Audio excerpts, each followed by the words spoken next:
AITA for asking my partner to stop telling me to lower your volume. Sometimes, when I get excited about something, I naturally start speaking louder than usual. I'm not shouting, just louder than a typical conversation level. And the thing is, I don't even realize I'm doing it in the moment. When this happens, my partner will often interrupt me mid-sentence to tell me to lower my volume. I don't think they're trying to be rude, and I get that they probably just want to keep the conversation at a comfortable level. That's fair. But every time they do it, I feel completely deflated and self-conscious. Kills my enthusiasm, and I instantly lose interest in what I was talking about. Even if they're not being harsh, it still feels dismissive and like I'm being shut down. I've tried to explain how it makes me feel, but they keep doing it anyway. So now I'm wondering, AITA for wanting them to stop interrupting me like that? Or is it just on me to be more aware of my volume? Even if it's tough because I don't always realize when I'm doing it? WIPTA if I told my sister she smells? My younger sister has struggled with body odor for years. It's something everyone in the family has noticed, but no one addresses directly. My parents sometimes hint that she should shower or buy her new soaps, but nothing seems to change. I'm not sure if she realizes it, but the smell is strong enough that her whole room has an odor, and my mom has to use special detergent just to get it out of her clothes. At first, I thought it was just a puberty thing. She was in middle school when it started, but I just got back from college and, if anything, it's gotten worse. I know she deals with anxiety and depression, and I'm sure this is partly a hygiene issue tied to her mental health. I totally get that struggle, and I don't want to come off as mean or judgmental. But the reason I'm thinking about this now is that she's leaving for college soon and will be in a dorm with roommates. I'm genuinely worried that someone is going to say something cruel or that she'll struggle socially because of it. I'd rather she hear it from me, someone who actually cares, than from a stranger who doesn't. Still, I know how sensitive she is, and I really don't want to hurt her or make her feel worse about herself. So, WIPTA if I gently told her the truth? I'm only trying to help, not shame her. Tofu by helping a lost kid at Target and causing a code atom. I was shopping for socks at Target when a little girl, maybe 4 or 5 years old, came up to me crying because she couldn't find her mom. I've got younger cousins and a functioning heart, so I told her, let's find an employee, and started walking her toward the front of the store. Apparently, walking off with a lost child, even if you're heading toward help, activates every alarm Target has. An employee spotted us, panicked, and hit the code atom button. Within seconds, the doors locked and the intercoms were blaring. I just stood there, frozen, holding this crying kid's hand, wondering if I was about to get tackled by security. Thankfully, the mom came running up shouting, "That's her. That's my daughter." And that pretty much saved me from being profiled into the sun. The employee apologized. I apologized. The kid was totally fine. I left without socks and with a story I'll probably be telling my therapist for years. AITA for telling my wife's stepdad our newborn son isn't calling him father? My wife lost her father when she was 9, and her mom remarried when she was 15. Her stepdad and she have always had a rocky relationship. He's constantly tried to push himself into the father figure role, even though she and her mom both made it crystal clear from the start that he was never going to be her dad. He's never had any real authority over her, and while he's begrudgingly accepted that over time, it's always been a point of tension. Fast forward to now, our son was born a week ago. He's the first grandchild on both sides, so naturally, all the grandparents are eager to figure out what they want to be called. Her stepdad, David, says he wants to be called Avi, which means father in Hebrew. My wife and I are not comfortable with that at all. We asked if he could choose something else, and he got upset, saying he specifically doesn't want to be called grandpa because my wife has always emphasized that her real father, the actual grandpa, is no longer with us. Now he's acting like no name we agree on will ever satisfy us, but I honestly don't think we're being unreasonable here. So, AITA for telling him flat out that our son is not going to be calling him father? My neighbor's dog ruined my sleep, so I used it to ruin his. Every night from midnight to 3 a.m., his dog would bark nonstop right outside my bedroom window. Deep, loud, echoing barks, like the world was ending. I asked my neighbor twice to bring the dog inside. Both times, he brushed me off with a smirk and said, "He's just doing his job." Cool. Then I'll do mine. I started recording the barking on my phone. The next morning, right at 6 a.m., just as my neighbor was getting home from his night shift, I played the recording back at full volume through a speaker pointed at his wall. I did that for 2 mornings in a row.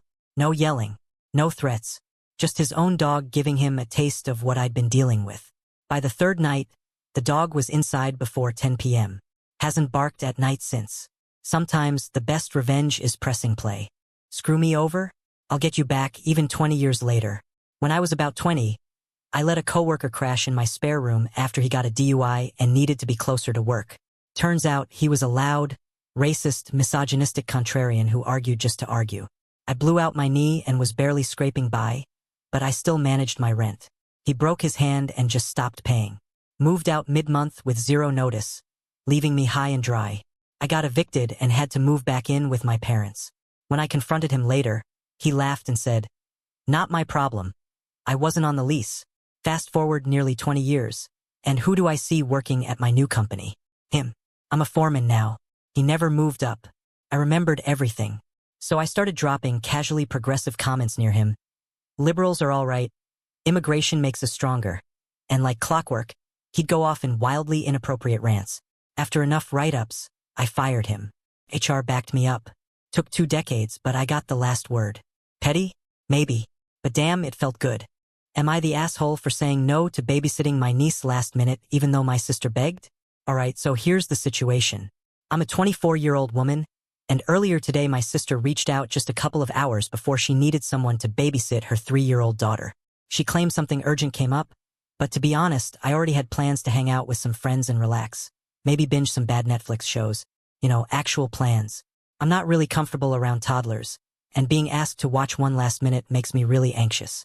On top of that, it kind of feels like she expects me to be available on demand just because we're family. I get that family should help each other, but that doesn't mean I should have to cancel my life every time something comes up. So I told her no. She got annoyed and said I was being selfish and that family should always step up. I understand her perspective, but I also believe my time and well-being are important too. Now I'm left feeling a bit guilty but also kind of annoyed. Am I actually the asshole here for not dropping everything at the last minute? Or is it fair to set boundaries? Sister wants me to change my vacation plans for her bachelorette. Hi, I'm a married woman, and this is about my younger sister who's getting married in a few months.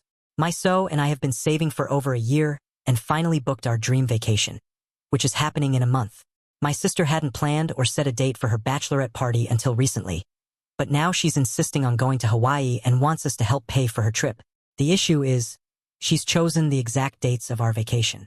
I asked her if she could move it at least a week earlier or later, but she refuses and says it has to be that specific week. I really don't want to cancel our vacation, especially since everything is already paid for. I'm feeling stuck. She's now stirring up drama within the family over this, and I honestly don't know what to do. AITA for reminding my dad's wife that she was supposed to be my mom's best friend, but instead was a backstabber who cheated with her best friend's husband? I live in a toxic household and I know I contribute to that, but I want to know if I'm the asshole specifically for this part. My parents were married and seemed happy until everything fell apart. My mom found out she had a brain tumor, and on that same day she also found out my dad was sleeping with her best friend. I was 10 at the time, and for about 5 weeks things were insane. My dad and Haley, who was supposed to be my mom's best friend, were begging her to forgive them. My mom started having seizures because of the tumor, and I think the stress made it worse. She died 5 weeks and 2 days after the diagnosis. After she passed, my dad and Haley moved in together and decided they'd raise me and my younger sister. My sister was 8, and my dad says she followed my lead, but either way, neither of us accepted them. We acted out, especially me. I yelled, called them names, ignored them when they told me to do anything, and I made sure everyone knew what they did. My dad's friends, Haley's friends, our neighbors. Most of them heard it from me. I interrupted their wedding multiple times. My sister did too, just not as much. We wanted to live somewhere else, but they refused. They put us in therapy, but I never engaged. They had 2 kids together, and I've always refused to help with them or care. I go out of my way to show them exactly how I feel. With my dad, I cut him out of photos and talk about changing my last name to my mom's. She never took his. I constantly talk about my maternal grandpa being the man I want to be like, because he actually is a good man. With Haley, I remind her at every opportunity that she was supposed to be my mom's best friend and instead she slept with her husband. I say it in front of others, especially if she tries to act like a parent or tries to take credit for anything good I do. She's asked me several times to stop, but I ignore her. I've told her I'll never stop. Her aunt died last week and she asked me to help more around the house while she was with her family, and I refused. She said that's what the oldest sibling does, and I told her I wasn't hers and brought up the affair again. She broke down crying, and I told her I didn't feel sorry for her. She told me she already feels guilty, like my mom haunts her, and that I'm driving her insane and making her feel like she has to isolate from people because I keep broadcasting what happened. She called me a bully and said I should be blaming my dad, not her. I told her I'll go after both of them until I can finally cut them out of my life. Then I told her she didn't deserve a happy life after what she did. Later, my aunt, my dad's sister, came over after Haley called her. She asked me to stop bringing it up. She said my dad and Haley don't need forgiveness, but that constantly reminding Haley and shaming her, making it hard for her to build a life where not everyone knows and judges her, is cruel, and that it's going to hurt the kids she has with my dad. So, AITA for not claiming my friend's mistake on my insurance? Hi. I moved into an apartment building with a friend from college who lives one floor above me. One weekend, she started a group chat with me and some mutual friends because she wanted to host a barbecue on the roof. She had hosted a few before, but this was the first one I ever attended. I don't eat red meat, so I didn't eat anything cooked on the grill. I just brought chips, a drink, and some paper plates. After the barbecue, we all went downstairs to watch a reality show.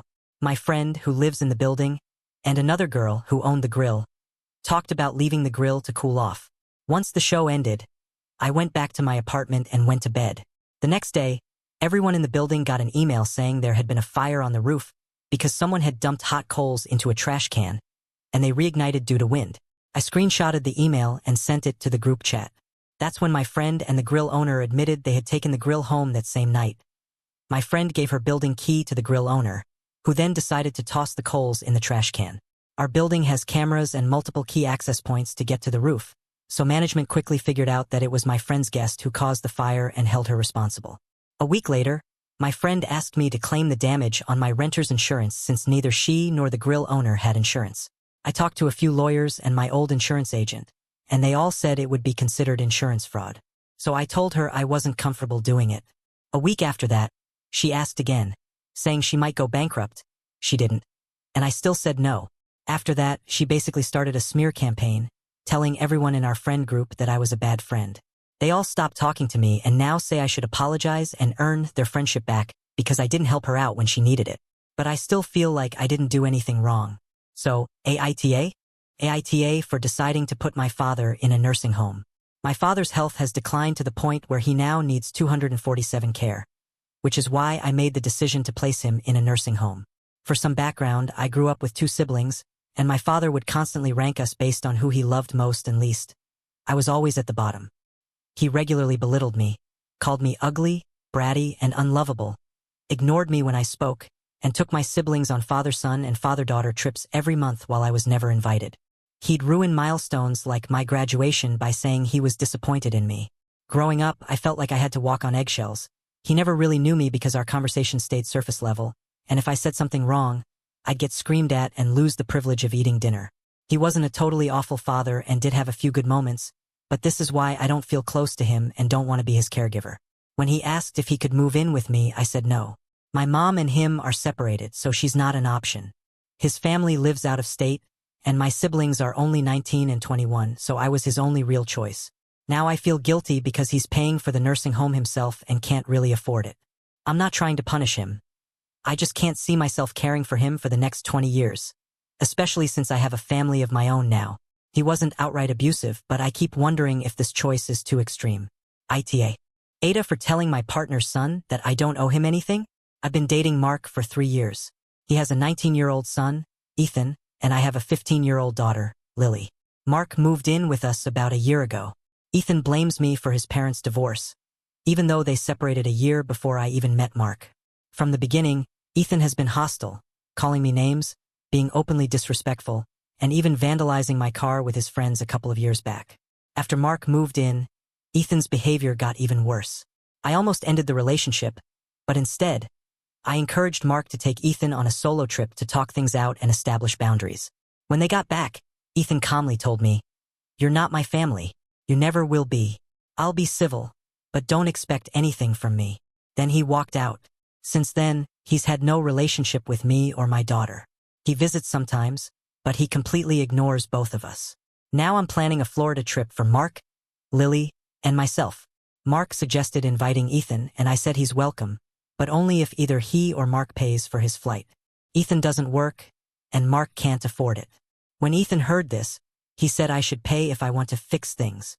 I reminded him of what he told me last year and said, I owe you nothing. You or your dad can pay if you want to come. Now I'm being called petty and told that, as the adult, I should be the one making an effort.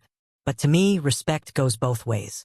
ITA for leaving our BFF's vacation in the middle of the night while my friends were asleep. So a few weeks ago, I went on a beach trip with my two best friends, or at least I thought they were. It was about a 5-hour drive, and things started to feel weird about 2 hours in. I noticed them holding hands. They've never had any romantic interest in each other before, at least not that I knew of. But whatever, I was surprised but happy for them. That said, the vibe shifted hard after that. They started acting like I wasn't even there. Barely spoke to me during the ride. Barely acknowledged me. At one point, they made a pit stop and didn't even wake me up. When I did wake up, I really had to pee, and when I asked if we could stop, they both got visibly annoyed. My friend even took a picture of me while I was holding it in and posted it to Snapchat with some embarrassing caption. I asked her to take it down, and she acted like I was being sensitive. That should have been the first red flag. We were supposed to meet for a pre-planned dinner that evening. I called to check in. Turns out they had already gone and forgot to tell me. At that point, I realized they clearly didn't want me around. They took tons of besties trip photos without me, didn't tag me, didn't include me in anything. So I stopped trying. I did my own thing, walked the beach, went to local spots solo, tried to salvage my trip. The next night, I asked if they wanted to go to a little concert. They said no. Fine. We ended up going to dinner, and for the first time, they were being semi-decent. But while we were waiting for food, one of them took a photo of me sitting alone at the end of the table and posted it with the caption, Mackenzie's our third wheel IGLOL. That was it. I went back to the hotel, cried, called my mom, and she drove 5 hours in the middle of the night to come get me. I left them a note saying I was heading home so they'd know I was safe. They woke up to me gone and started blowing up my phone like I had done something wrong. When I finally responded and asked what I did to deserve how they treated me, they just said, nothing, but you're like, always so attached to us. Mind you, they asked me to go on this trip. I asked to do 2 things the entire time. I never whined, guilt-tripped, or pouted. I tried to have fun on my own and stay out of their way. But now they're telling everyone I ruined their trip by leaving. So, ITA for ditching my friends while they were asleep after being treated like a ghost for 2 days straight. ITJ for not begging my boyfriend to still date me when he broke up with me. A couple of weeks ago, my now ex-boyfriend of 2 years sent me a random text saying he wasn't happy anymore. I immediately called him, but he said he'd call me back. He never did. When I tried again later, he ignored the call and just texted back, I'm done. I was completely blindsided. For the next couple of days, I wasn't even sure if he was serious. I kept reaching out, hoping we could talk it through, but he ignored every call and message. Eventually, he told me that his initial text was obviously a breakup and that there was nothing left to discuss. Fast forward to yesterday, we agreed to meet up to see if we could be friends. I started talking about my future plans, moving out of state, traveling, etc. And suddenly he got emotional. He started crying, asking how I could just leave him like that. And I'm sitting there like, didn't you leave me? Then he dropped this bomb. He said he was still in love with me and wanted to be with me. Apparently, when he sent that breakup text, he expected me to show up at his place and beg him not to leave, like it was some kind of test I failed. He literally said ignoring me was part of the plan to see how much I really cared. I had no idea that was the expectation. I honestly just thought he didn't want me anymore and didn't even respect me enough to break up properly. So, AITJ for not begging someone who broke up with me over text and ignored me for days? Or is this as manipulative and ridiculous as it sounds? AITA for breaking up with my girlfriend after she said, I love you, then slept with someone else? So here's the situation. I've been close friends with this girl for years. A few months ago, she confessed that she'd been in love with me for a long time and asked me out. I was surprised, but I admitted I had feelings too. Things started off great. We went on dates, we talked constantly, we were laughing, sharing stuff. All that honeymoon phase magic. Then one day, she tells me she loves me. Full on, no joke. I love you. I said it back. And for me, that's a big deal. I don't throw those words around lightly. So yeah, in my mind, we were exclusive at that point. Fast forward a little and she brings up the exclusivity talk. I was confused and asked, wait, we weren't exclusive? And she says we never actually said we were. I told her she literally said she loved me, And in my book, that's as exclusive as it gets without drawing up a legal contract. I asked her straight up if she'd been seeing or sleeping with anyone else while we were dating. She admitted she had a one-night stand early on. Said she didn't think we were exclusive, apologized, yada yada. I broke it off right there. I told her she was using the "we never said it" excuse to justify what she did. If you're in love with someone, or say you are, how do you sleep with someone else, even casually? Now she's saying I'm overreacting. Some friends are saying I should have made it clear from the start that technically she's right. But I can't help but feel completely betrayed. So Reddit AITA for thinking, I love you means exclusivity and ending things when I found out it apparently didn't?